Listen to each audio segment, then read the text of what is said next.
ओम श्री गणेशाय नमः। ओम नमो भगवते वासुदेवाय। श्रीमद् भागवत में द्वादश स्कंद 12वां अध्याय प्रारंभ करते हैं। श्रीमद् भागवत की संक्षिप्त विषय सूची। सूत जी कहते हैं, भगवत भक्ति रूप महान धर्म को नमस्कार है। विश्वविधाता भगवान श्री कृष्ण को नमस्कार है। अब मैं ब्राह्मणों को नमस्कार करके श्रीमद् भागवतोक्त सनातन धर्मों का संक्षिप्त वर्णन सुनाता हूँ। शौनक आदि ऋषियों, आप लोगों ने मुझसे जो प्रश्न किया था उसके अनुसार मैंने भगवान विष्णु का यह अद्भुत चरित्र सुनाया। यह सभी मनुष्यों के श्रवण करने योग्य है। इस श्रीमद् भागवत पुराण में सर्व पाप हारी स्वयं भगवान श्री हरि का ही संकीर्तन हुआ है। वे ही सबके हृदय में विराजमान, सबके इंद्रियों के स्वामी और प्रेमी भक्तों के जीवन धन है। इस श्रीमद् भागवत पुराण में परम रहस्यमय अत्यंत गोपनीय ब्रह्म तत्व का वर्णन हुआ है। उस ब्रह्म में ही इस जगत की उत्पत्ति, स्थिति और प्रलय की प्रतीति होती है। इस पुराण में उसी परम तत्व का अनुभवात्मक ज्ञान और उसकी प्राप्ति के साधनों का स्पष्ट निर्देश है। शौनक जी, इस महापुराण के प्रथम स्कंद में भक्ति योग का भली भांति निरूपण हुआ है और साथ ही भक्ति योग से उत्पन्न एवं उसको स्थिर रखने वाले वैराग्य का भी वर्णन किया गया है। परीक्षित की कथा और व्यास नारद संवाद के प्रसंग से नारद चरित्र भी कहा गया है। राजर्षि परीक्षित ब्राह्मण का शाप हो जाने पर किस प्रकार गंगा तट पर अनशन व्रत लेकर बैठ गए और ऋषिवर श्री सुखदेव जी के साथ किस प्रकार उनका संवाद प्रारंभ हुआ, यह कथा भी प्रथम स्कंद में ही है। योग धारणा के द्वारा शरीर त्याग की विधि, ब्रह्मा और नारद का संवाद, अवतारों की संक्षिप्त चर्चा तथा महत्व आदि के क्रम से प्राकृतिक सृष्टि की उत्पत्ति आदि विषयों का वर्णन द्वितीय स्कंद में हुआ है। तीसरे स्कंद में पहल विदुर जी और उद्धव जी के, तदनंतर विदुर तथा मैत्रेय जी के समागम और संवाद का प्रसंग है। इसके पश्चात पुराण संहिता के विषय में प्रश्न है और फिर प्रलय काल में परमात्मा किस प्रकार स्थित रहते हैं इसका निरूपण है। गुणों के शोभ से प्राकृतिक सृष्टि और महतत्व आदि 7 प्रकृति विकृतियों के द्वारा कार्य सृष्टि का वर्णन है। इसके बाद ब्राह्मण की उत्पत्ति और उसमें विराट पुरुष की स्थिति का स्वरूप समझाया गया है। तदनंतर स्थूल और सूक्ष्म काल का स्वरूप, लोक पद्म की उत्पत्ति, प्रलय समुद्र से पृथ्वी का उद्धार करते समय वराह भगवान के द्वारा हिरण्याक्ष का वध, देवता, पशु, पक्षी और मनुष्यों की सृष्टि एवं रुद्रों की उत्पत्ति का प्रसंग है। इसके पश्चात उस अर्धनारी नर के स्वरूप का विवेचन है जिसे स्वयंभुव मनु और स्त्रियों की अत्यंत उत्तम आद्य प्रकृति शतरूपा का जन्म हुआ था। कर्दम प्रजापति का चरित्र, उनसे मुनि पत्नियों का जन्म, महात्मा भगवान कपिल का अवतार और फिर कपिल देव तथा उनकी माता देवहूति के संवाद का प्रसंग आता है। चौथे स्कंद में मरीचि आदि 9 प्रजापतियों की उत्पत्ति, दक्ष यज्ञ का विध्वंस, राजर्षि ध्रुव एवं पृथु का चरित्र तथा प्राचीन बरही और नारद जी के संवाद का वर्णन है।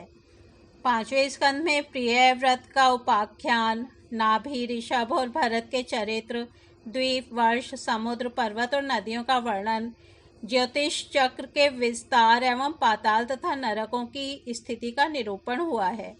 शौनक आदि ऋषियों, छठे स्कंद में ये विषय आए हैं।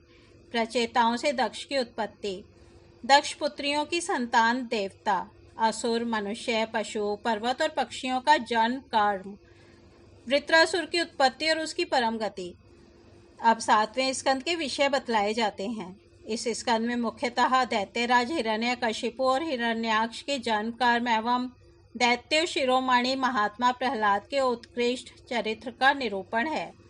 8वें स्कंद में मनवंतरों की कथा, गजेंद्र मोक्ष, विभिन्न मनवंतरों में होने वाले जगदीश्वर भगवान विष्णु के अवतार, कूर्म, मत्स्य, वामन, धन्वंतरी, हयग्रीव आदि, अमृत प्राप्ति के लिए देवताओं और दैत्यों का समुद्र मंथन और देवासुर संग्राम आदि विषयों का वर्णन है।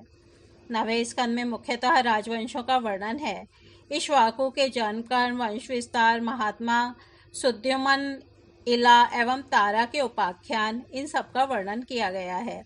सूर्यवंश का वृत्तांत, शशाद और नृग आदि राजाओं का वर्णन, सुकन्या का चरित्र, शर्याति, खटवांग, मंधाता, सौभरी, सगर, बुद्धिमान का कुतस्थ और कौशलेंद्र भगवान राम के सर्व पापहारी चरित्र का वर्णन भी इसी स्कंध में है। तदनंतर निमि का देह त्याग और जनकों की उत्पत्ति का वर्णन है। भृगुवंश शिरोमणि परशुराम जी का क्षत्रिय संहार, चंद्रवंशी नरपति पुरुरवा, ययाति, नहुष, दुष्यंत नंदन भरत, शंतनु और उनके पुत्र भीष्म आदि की संक्षिप्त कथाएं भी नवें स्कंध में ही हैं। सबके अंत में ययाति के बड़े लड़के यदु का वंश विस्तार कहा गया है। शौनक आदि ऋषियों इसी यदुवंश में जगत उत्पत्ति भगवान श्री कृष्ण ने अवतार ग्रहण किया था। उन्होंने अनेक असुरों का संहार किया। उनकी लीलाएं इतनी हैं कि कोई पार नहीं पा सकता। फिर भी दशम स्कंध में उनका कुछ कीर्तन किया गया है। वसुदेव की पत्नी देवकी के गर्भ से उनका जन्म हुआ। गोकुल में नंद बाबा के घर जाकर बढ़े। पूतना के प्राणों को दूध के साथ पी लिया। बचपन में ही छकड़े को उलट दिया। तृणाव्रत, बकासुर एवं वत्सासुर को पीस डाला। सपरिवार धेनुकासुर और प्रलंबासुर को मार डाला। दावानल से घिरे गोपों की रक्षा की। कालिय नाग का दमन किया। अजगर से नंद बाबा को छुड़ाया। इसके बाद गोपियों ने भगवान को पति रूप से प्राप्त करने के लिए व्रत किया और भगवान श्री कृष्ण ने प्रसन्न होकर उन्हें अभिमत वर दिया। भगवान ने यज्ञ पत्नियों पर कृपा की। उनके पतियों ब्राह्मणों को बड़ा पश्चाताप हुआ। गोवर्धन धारण की लीला करने पर इंद्र और कामधेनु ने आकर भगवान का यज्ञाभिषेक किया। शरद ऋतु की रात्रियों में व्रज सुंदरियों के साथ रास क्रीड़ा की। दुष्ट शंखचूड, अरिष्ट और केशी के वध की लीला हुई। तदनंतर अक्रूर जी मथुरा से वृंदावन आए और उनके साथ भगवान श्री कृष्ण तथा बलराम जी ने मथुरा के लिए प्रस्थान किया। उस प्रसंग पर व्रज सुंदरियों ने जो विलाप किया था उसका वर्णन है। राम और श्याम ने मथुरा में जाकर वहां की सजावट देखी और कुवलया, पीड़, हाथी, मुष्टिक, चाणूर एवं कंस आदि का संहार किया। सांदीपनी गुरु के यहाँ विद्याध्ययन करके उनके मृतपुत्र को लौटा लाए।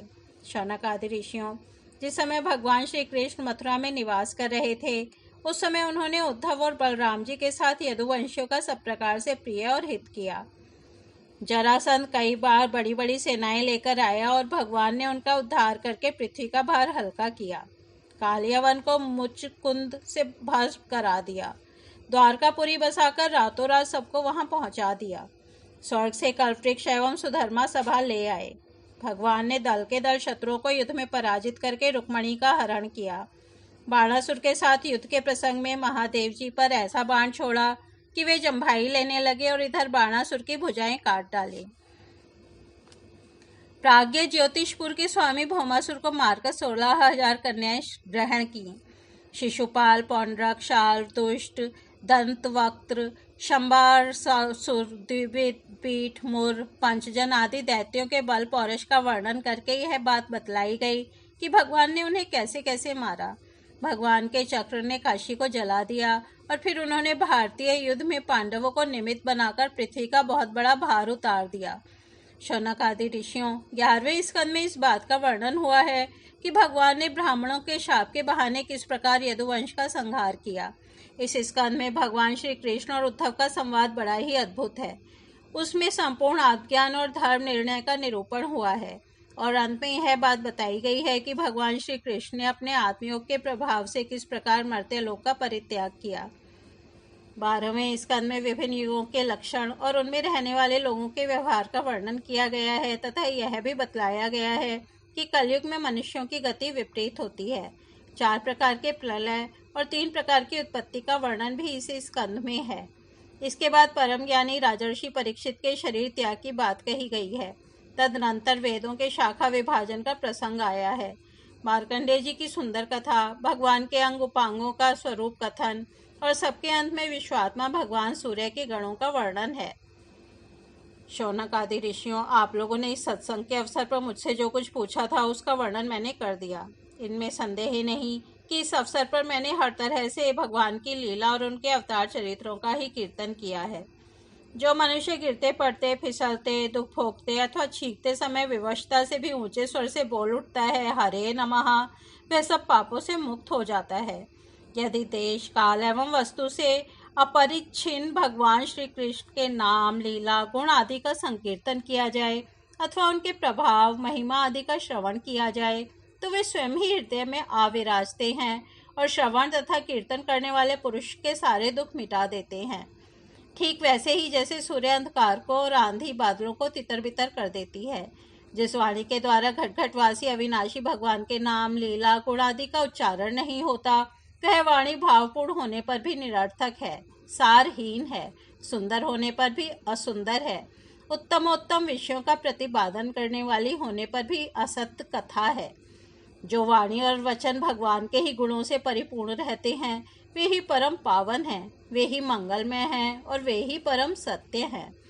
जिस वचन के द्वारा भगवान के परम पवित्र यश का गान होता है, वही परम रमणीय, रुचिकर एवं प्रतिक्षण नया नया जान पड़ता है। उससे अनंत काल तक मन को परमानंद की अनुभूति होती रहती है। मनुष्यों का सारा शोक, चाहे वह समुद्र के समान लंबा और गहरा क्यों न हो, उस वचन के प्रभाव से सदा के लिए सूख जाता है। जिस वाणी से, चाहे वह रस, भाव, अलंकार आदि से युक्त ही क्यों न हो, जगत को पवित्र करने वाले भगवान श्री कृष्ण के यश का कभी गान नहीं होता, वह तो कौओं के लिए उच्छिष्ट फेंकने के स्थान के समान अत्यंत अपवित्र है। मानसरोवर निवासी हंस अथवा ब्रह्मधाम में विहार करने वाले भगवत चरणारविंदाश्रित परमहंस भक्त उसका कभी सेवन नहीं करते। निर्मल हृदय वाले साधुजन तो वही निवास करते हैं जहाँ भगवान रहते हैं। इसके विपरीत जिसमें सुंदर रचना भी नहीं है और जो व्याकरण आदि की दृष्टि से दूषित शब्दों से भी युक्त हैं, परंतु जिसके प्रत्येक श्लोक में भगवान के सुयश सूचक नाम जड़े हुए हैं, वह वाणी लोगों के सारे पापों का नाश कर देती है। क्योंकि सत्पुरुष ऐसी ही वाणी का श्रवण, गान और कीर्तन किया करते हैं। वह निर्मल ज्ञान भी जो मोक्ष की प्राप्ति का साधन साक्षात है, यदि भगवान की भक्ति से रहित हो तो उसकी उतनी शोभा नहीं होती। फिर जो कर्म भगवान को अर्पण ही नहीं किया गया है, वह चाहे कितना ही ऊंचा क्यों ना हो, सर्वदा अमंगल रूप दुख देने वाला ही है। वह तो शोभन वर्णीय हो ही कैसे सकता है। वर्णाश्रम के अनुकूल आचरण, तपस्या और अध्ययन आदि के लिए जो बहुत बड़ा परिश्रम किया जाता है, उसका फल है केवल यश अथवा लक्ष्मी की प्राप्ति। परंतु भगवान के गुण, लीला, नाम आदि का श्रवण, कीर्तन आदि तो उनके श्री चरण कमलों की अविचल स्मृति प्रदान करता है।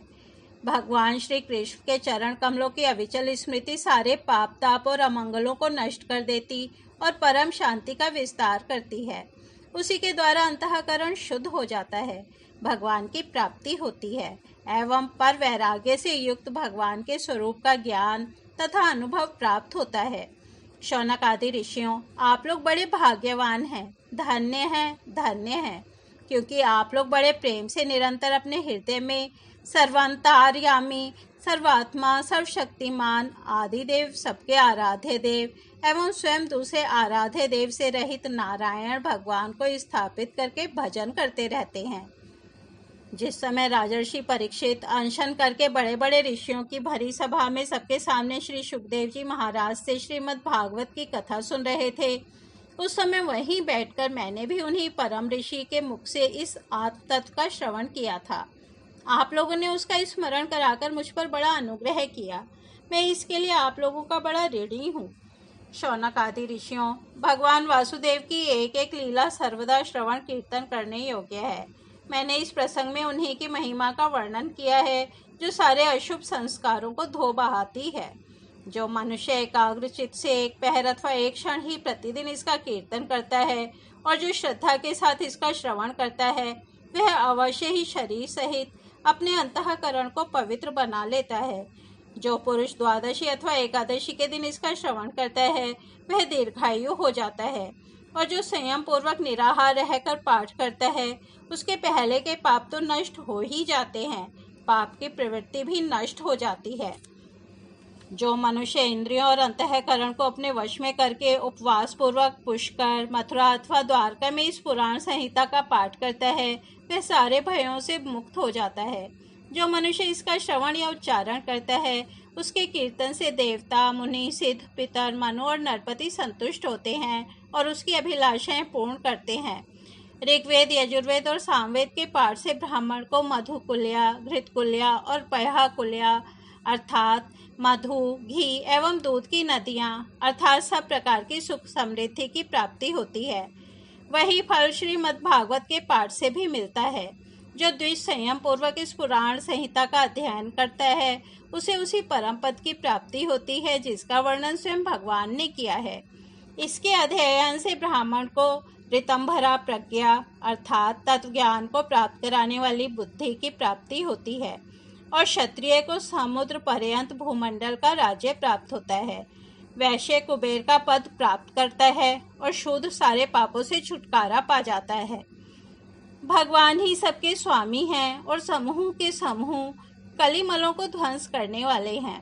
यूँ तो उनका वर्णन करने के लिए बहुत से पुराण हैं, परंतु उनमें सर्वत्र और निरंतर भगवान का वर्णन नहीं मिलता।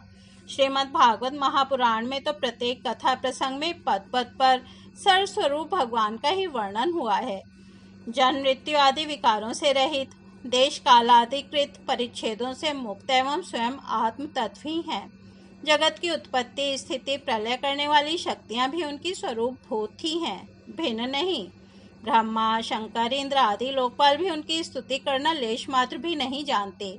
उन्हीं एक रस सच्चिदानंद स्वरूप परमात्मा को मैं नमस्कार करता हूँ, जिन्होंने अपने स्वरूप में ही प्रकृति आदि 9 शक्तियों का संकल्प करके इस चराचर जगत की सृष्टि की है और जो इसके अधिष्ठान रूप से स्थित हैं तथा जिनका परम पद केवल अनुभूति स्वरूप है, उन्हीं देवताओं के आराध्य देव सनातन भगवान के चरणों में नमस्कार करता हूँ। श्री सुखदेव जी महाराज अपने आत्मानंद में ही निमग्न थे। इस अखंड अद्वैत स्थिति से उनकी भेद दृष्टि सर्वथा निवृत्त हो चुकी थी। फिर भी मुरली मनोहर श्याम सुंदर की मधुमयी मंगलमयी मनोहारिणी लीलाओं ने उनकी वृत्तियों को अपनी ओर आकर्षित कर लिया और उन्होंने जगत के प्राणियों पर कृपा करके भगवत तत्व को प्रकाशित करने वाले इस महापुराण का विस्तार किया। मैं उन्हीं सर्व पाप फारी व्यास नंदन भगवान श्री सुखदेव जी के चरणों में नमस्कार करता हूँ। इस तरह से श्रीमद् भागवत में 12 स्कंद 12वां अध्याय समाप्त होता है। कल हम 13वां अध्याय विभिन्न पुराणों की श्लोक संख्या और श्रीमद् भागवत की महिमा सुनेंगे। तब तक हम यहीं विराम देते हैं। हरि ओम तत्सत।